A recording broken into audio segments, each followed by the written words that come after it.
Namaste. In this session, we will look at the Matthews Correlation Coefficient or MCC. Now imagine we make a classifier that is trying to differentiate between apples and oranges by looking at the images.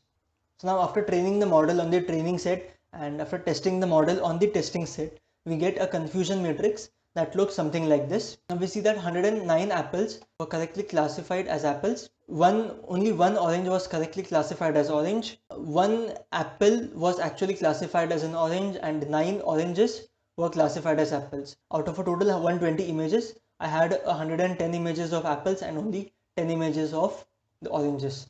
So just keep this in mind. Now to define the various metrics of this confusion matrix, we need a negative class and a positive class, right? So just imagine for case 1, we assign apples to be the positive class and oranges to be the negative class. So here is the confusion matrix. I've assigned this plus and minus signs here. Now for this confusion matrix, I'll calculate the various metrics. So I find that accuracy is 92%, which is very good. Precision is 0.92, which is again 92%, very good. Recall is 99%, which is again excellent. And my F1 score, which is the harmonic mean of precision and recall, it is 95%, which is again excellent. Now all looks super good, doesn't it? But just hold your horses for a moment. We did an excellent job at recalling or predicting the apples. As we see here, we predicted 109 apples correctly out of a total of 110. We only misclassified one apple as an orange, but we did such a poor job at predicting the oranges, don't you think? Because we correctly predicted only one orange as an orange and we misclassified 9 oranges to be apples. So our accuracy on the apples was only 1 upon 10. Now let us switch the classes and with the same classifier results. Okay, so case 2, apples are my negative class and oranges are my positive class. So now I have just switched the labels of apples and oranges, and now oranges are positive and apples are negative class. Now I have not fiddled around with this confusion matrix at all.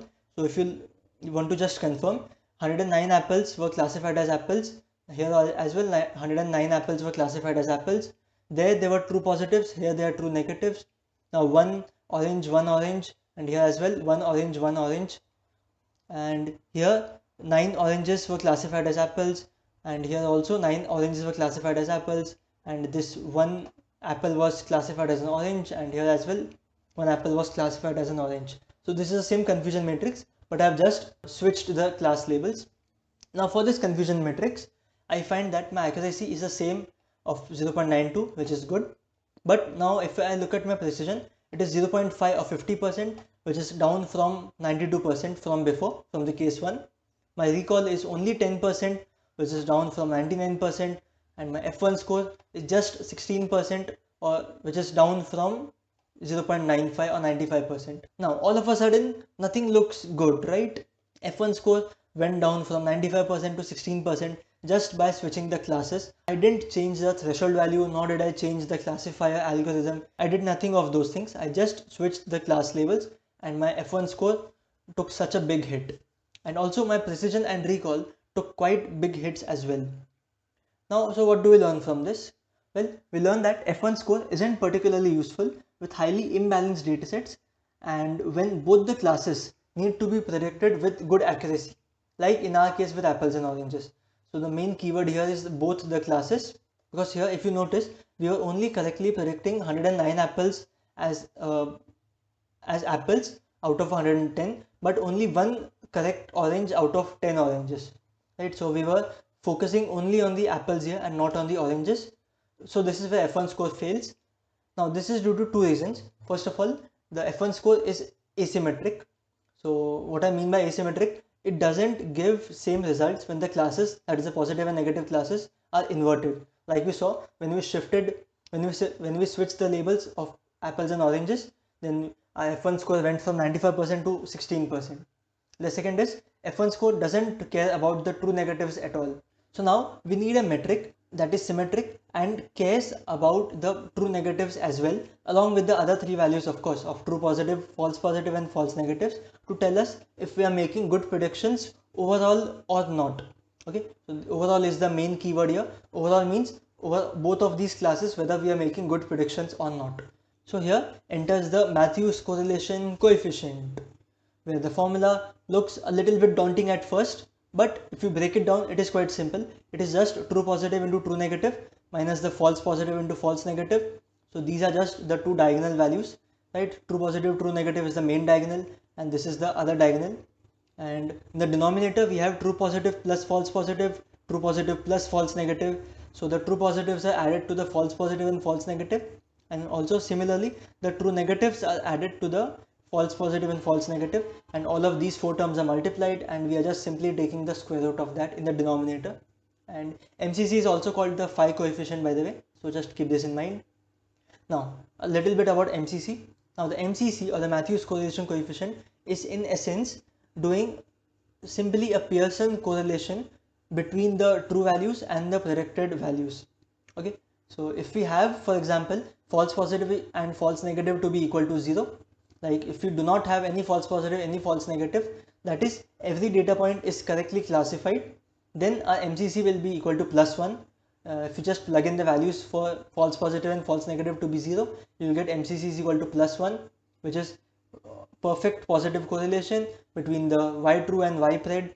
Now if we have a case where both the true positives and true negative equal to 0, that is in this formula, if we plug in true positive and true negative to be 0, which implies that each and every data point is misclassified into the other class, then my MCC will be equal to -1, which implies perfect negative correlation between the true and the predicted values.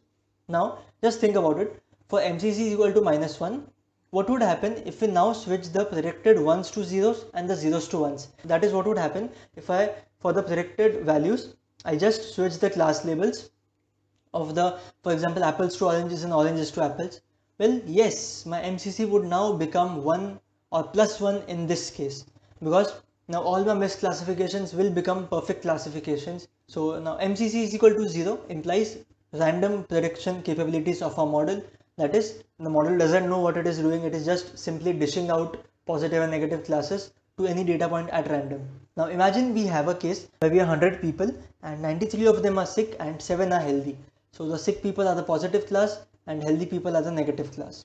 Now if we make a classifier that predicts 91 to be true positives and only 1 true negative, 2 false negatives and 6 false positives, then my accuracy will be 92% because it is true positive plus true negative, so it is 91 plus 192 divided by 100. So my accuracy is very good at 92%. If I calculate my precision, it comes out to be 94%, which is true positive upon true positive plus false positives. So precision is 94%, which is again very good. Next is recall. Recall is 98%, which is again excellent. And if I calculate my F1 score, it comes out to be 96%, which is again very good. But now what would happen if I calculate my MCC for this confusion matrix? Well, I find that my MCC is only 0.2 or only 20%, which is not a very good MCC, which is an ordinary MCC at best. So here what happens is MCC has done an excellent job at not getting swayed by the high number of positive class results and gave us back a poor score because our negative class was not well predicted.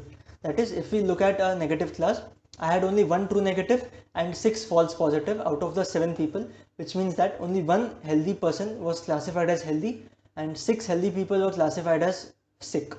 Okay, so which is not a good model. Although if you look at the true positives, out of 93 sick people, we classified 91 to be sick and only 2 to be healthy, which is a good for the positive class, but for the negative class we have a very bad accuracy. So MCC has indeed captured that thing. Now imagine if we change the algorithm and now the new classifier gives me this confusion matrix of 91 true positives and 2 false negative, which is the same as before, but now instead of only 1 true negative I have 6 true negatives, and instead of 6 false positives I have only 1 false positive. Okay, so now if I calculate my MCC comes to be 79%, which is a very good MCC along with a very high F score of 0.99. So what is the point of all of this? Well, the point is MCC will only give a high score if both the classes are excellently predicted, while F1 score will give high score regardless of that. Like we see here, the F1 score was very high at 96%, even though our negative class was poorly represented, but my MCC was not. And now here, when both the classes are excellently represented, that is 90 1 out of 93 are true positives of my sick people, and 6 out of 7 healthy people are classified as healthy. So it is a very good classifier now, and hence my MCC is also good here. So F1 is not caring about the true negatives, while MCC does care about the true negatives, because we saw that in the formula as well. Now there are some excellent research papers written on the MCC and why the MCC should be preferred over the F measures for evaluating our classification models, because it basically uses all the 4 cell values, and I highly recommend you to go through them. I link to them in the description below. I hope now you have a clear understanding of what the Matthews correlation coefficient is. So I hope to see you in the next lecture. So thank you for watching.